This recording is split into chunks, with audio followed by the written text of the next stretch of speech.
వెలివాడల మాత్రమే వెలిసెర బొమ్మ, ప్రతి వాడన నిలుపగలిగే యోధులే రమ్మా. ఒక వాడకి పరిమితమా అంబేద్కరుడు, ప్రతి వాడికి హక్కులను పంచినవాడు.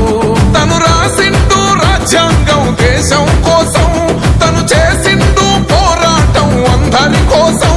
తను రాసిండు రాజ్యాంగం దేశం కోసం, తను చేసిండు పోరాటం అందరి కోసం.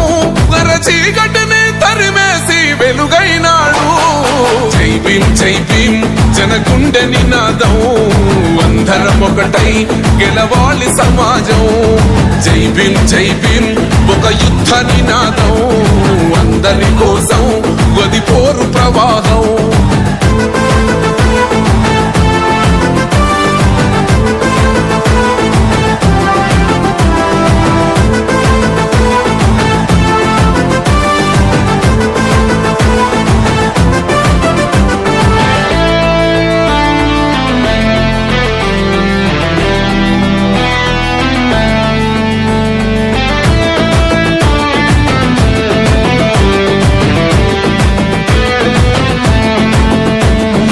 మాకెందుకు మాది కాదు ఆ నినాదం, గని అవగాహన లేకున్నది కొంత సమాజం.